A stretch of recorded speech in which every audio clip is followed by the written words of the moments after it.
Welcome and thank you for joining us as we talk about some of our College Steps programs here in Vermont. What we do is provide community-based transition services for students that are very personalized, very student-centered, and rely on, peer inclusion. So they don't want adults following them around campus. They want to be supported by their peers. And we have the peer mentors on campus who are other college students who we train and supervise so they can provide that support in a way that feels good to students. How we work, we provide this structured support through really thoughtful planning with teams, thoughtful action and how we're building schedules and pairing students with mentors and what they're doing in each of those sessions. And then we're measuring that along the way, right? We're taking a baseline when they come in.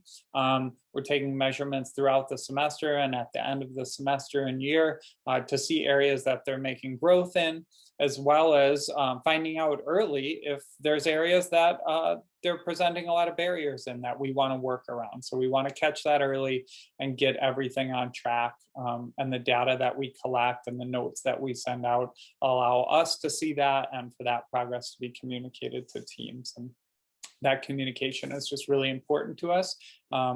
So we're going to really work on working closely with teams to gather the information they already have and their expertise in the student so we can all come up with a plan that we all feel good about. Where we are, we're on 13 locations throughout Connecticut, Massachusetts, New Jersey, New York, Vermont, and Virginia. Well, we don't do this by ourselves. We do this through partnerships. So high schools are a big partner of ours and will contract with us to implement transition goals that a student might have in their IEP that are still unmet. And that way we become an extension and an integral part of that student's IEP team. Some parents work directly with College Steps and provide a strong supplement to in-school and private care services. Colleges are essential and we operate on their campus and as a part of their community. So that really allows us to not only provide our own services, but enhance the existing services that are available at the college, which inherently improves retention rates and student success. Finally, partnerships with agencies.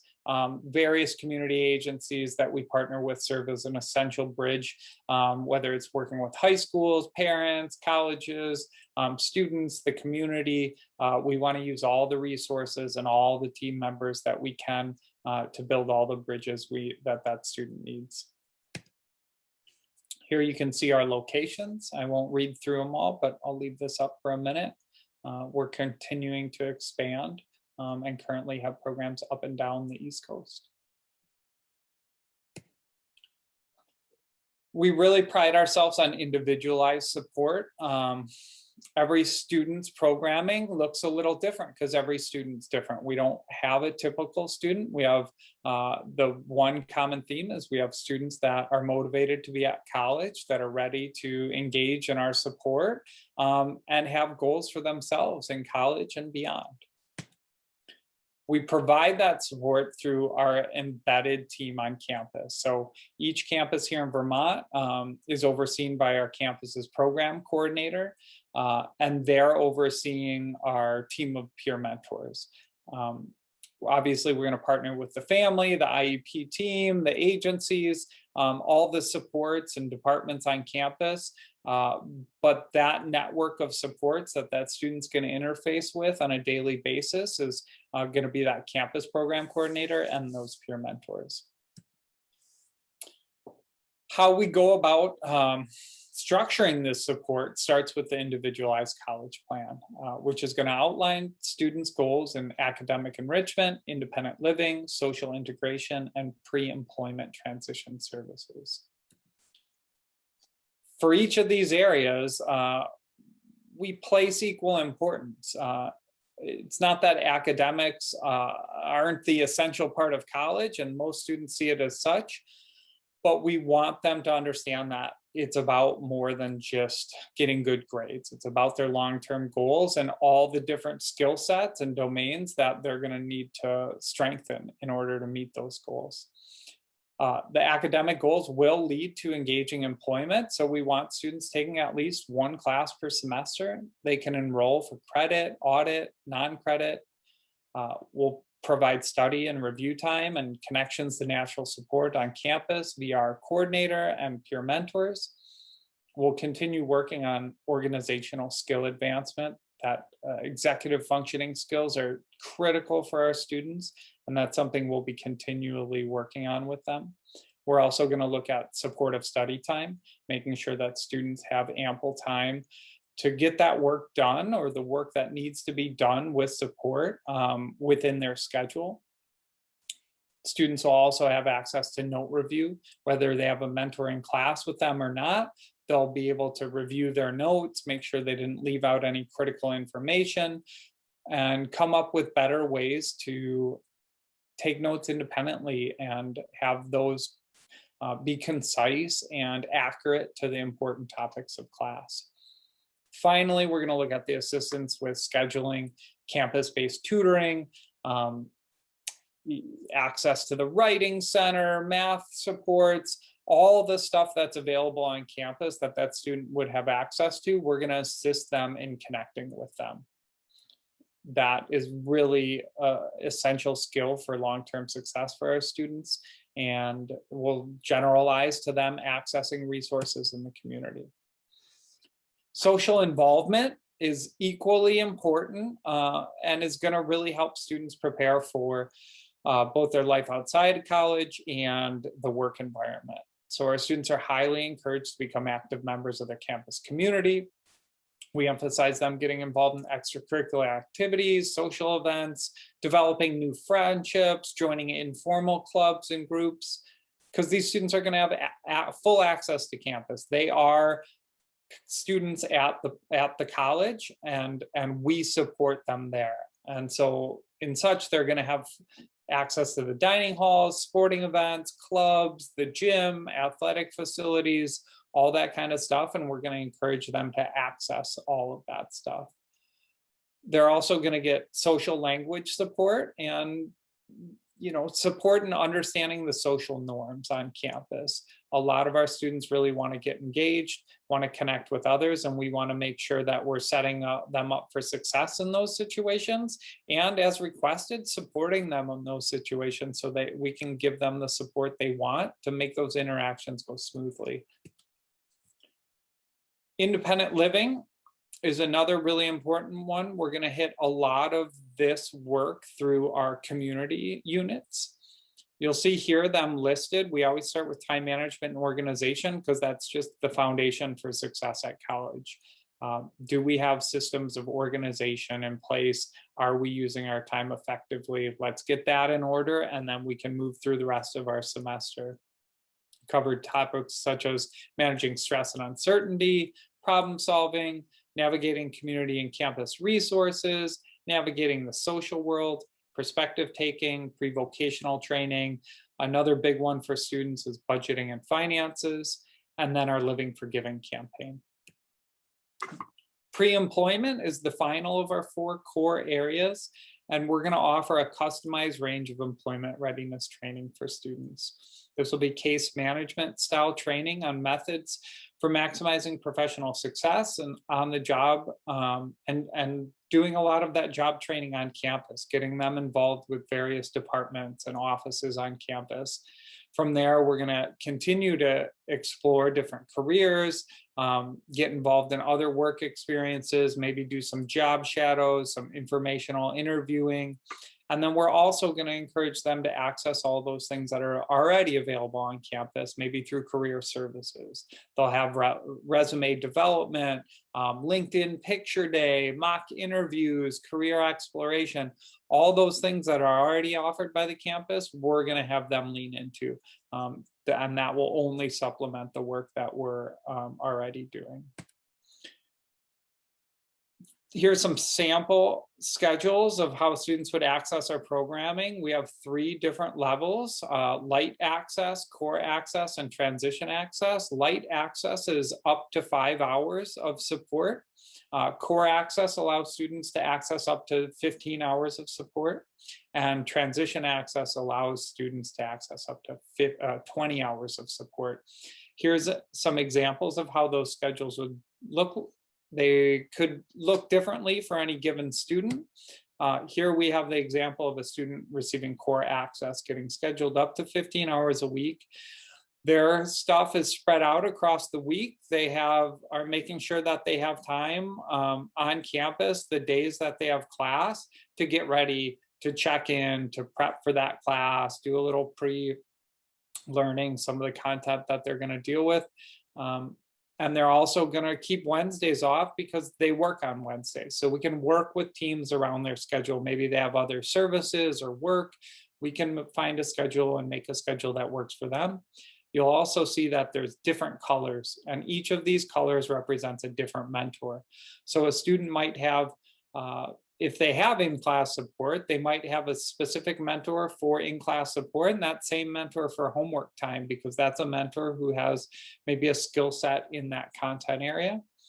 But then they might have a different mentor, as you see here, for their social activities, because we want to pair them up with a mentor that has similar interests as them and can help connect them to those people on campus. So students will work with a variety of mentors throughout the week based on who is the best pairing, personality-wise, content-wise, interest-wise. So it really is a dynamic schedule built to meet the individual's needs. Peer mentorship is just the heart of our program. A lot of our students, want to be at college and don't want to be viewed as somebody who's receiving support or has an adult following them around. So our peer mentors are other college students at that institution that we've hired. We train, we supervise, and they're committed to supporting our students in a way that feels good to students, that feels natural, that feels like just 2 college students on campus, because that's what it is. The core principles for our mentors is that they're offering adult-based and content-based support, or consent-based support, right? So students have to be on board with what the support looks like, and students are the ones that are inevitably going to make decisions for themselves. So mentors are going to support them in making good decisions, in completing the work that they need to get done, and we look to students to engage and follow through with those things. We want to honor the student experience, their expertise. We really value their advocacy and want to hear from them what's working, what's not, what things they want in their schedule that aren't there. We're really going to push them to be good advocates for themselves. And we're going to work towards independence and inclusion for all of our students. Our mentors know their job is to get these students integrated into the larger campus and making their own connections, and not only just rely on our mentors. Guidelines for our mentors. They're going to spotlight the students' goals. They're going to be familiar with what the students' goals in those 4 areas are, and their work is going to be directed by those goals. How they're supporting, what they're supporting, the conversations they're going to have are all going to be to support advancement of a student's individual's goals. They're going to provide a supportive environment for developing those executive functioning skills so students can move through their tasks confidently and at a pace that feels good for them, so that they're not procrastinating or letting anxiety build up and avoiding tasks. It'll be broken down throughout the week. They're going to be that bridge to the social world, so the student is included on campus, so they feel like a part of the campus and they've found their people and made their connections. Mentors are also going to practice the skills and strategies for long-term independence. They're not there to be the student's mentor for the rest of their life. They're there to get them independent in that setting, so then they can shift their support in another direction that the student wants to be more independent in. And then they're going to build strong and authentic student relationships, either between themselves and the student, or between the student and other individuals on campus. Students in the program work towards a certificate of higher education. It's a 2-year certificate that requires a student to complete at least 12 credit hours. Those can be audit, pass, fail, or credit, no credit, or for letter grade. They have all those options for how to participate in class, but they must complete 12 credits, which is roughly 1 course per semester over 2 years. They need to participate in all 4 of those areas: academic, social, career exploration, the whole vocational piece, the independent living. And then in addition to those 4 core areas and those 4 classes, they need to complete a minimum of 30 hours job experience and work experience. So if they can complete those parts, they can earn a 2-year certificate in higher education that's endorsed by College Steps. How we go about, monitoring growth and reporting out and communicating with the team, it starts with the ICP. So you can see that at the bottom of this triangle. We're going to work together with teams to have a student-centered plan that focuses on goals they've set for themselves in those 4 areas: and academic, vocational, social, and independent living. From there, we're going to build out a monthly action plan where we're kind of outlining the role of the student and the role of the mentor in a given situation or a given task, so that they have clear expectations for what their role is in that kind of partnership, with the idea being that we're forecasting the next steps towards independence for the student, and that the mentor's role will be reduced on a given task or in a given environment while the student's increases. And then we'll build out other environments, other tasks that they want to work towards independence on as they progress. Students will meet with our program coordinator weekly to review the monthly action plan and their goals in their ICP. They'll update those as necessary, or as goals shift, or as other things in life come up. We want those to be a living, breathing document, and we want those goals to really reflect where a student's at and what their motivating factors are. From all that work, we're producing monthly reflection notes that will go out to our team. They're gonna share observations and notes on progress in those 4 areas, any potential barriers the students experienced, and how we're working around those barriers or challenges to make sure students continue to make progress. And after sending out those notes, we'll have a monthly reflection meeting with the team where we can review those notes. We're going to look for students to be very central in that meeting, talking about how they're doing, updating the team on where they're at with their goals, forecasting any big transitions, or talking about classes they might be taking the next semester. And it's just a good place for us all to get on the same page with where a student's at and what's coming next and what's all of our roles in that. Take a minute real quick to talk about our College Compass program. We have a separate webinar for that. So if you have interest, I encourage you to watch that. But our College Compass program is in partnership with Vocational Rehabilitation of Vermont. It supports students who have an open case with VR and have received a referral from their VR counselor. In this program, we're using kind of the same peer mentor structure to provide 4 to 10 hours of support per week as determined by our team. And we're going to work on those same 4 goal areas and support students in a similar way, but kind of at a lower level of support. Yeah, so again, there's going to be another webinar on that. I don't want to get too much into it here, but please refer to our website if you want to find some more information about the College Compass program. Then with any of these programs, but especially a traditional one, we want to really be taking these taking data from when a student gets in, where are they at baseline, and all across their progress. So we're making informed decisions about how to fine tune their programming to get the best outcomes. So we're going to be giving questionnaires to employers for internships and work experience. So we're getting that genuine feedback from their employer or from their supervisor. We're going to give the theory of mind inventory, which will give us a sense of a student's social cognition, right? Their ability to take perspective, to negotiate with others. We're going to do the ABAS, or the adaptive behavior scale, to understand their level of independence, areas that we want to focus on, areas that are strengths that we want to utilize for that student. We're going to be monitoring academic performance through grades, assignments, potentially conversations with professors. We're going to have regional annual reports and biannual team audit. So we're constantly reflecting on not just the individual level, how do we improve this student's programming, but how do we improve the program as a whole? And that's why we want to bring in all our partners and all our team members, so they're all giving us input on both the individual student level as well as our organizational level, so that we can continue to improve student outcomes. If you're interested, I'm going to outline the next steps for our admissions process. It is a rolling admissions process, so we do look for applications that come in by March 1st to be prioritized, but we will continue to accept applications until on an ongoing basis. And our team's definitely here to help you through the process. So we're going to really walk you through this process, but it's laid out here, and I'll kind of go through it now.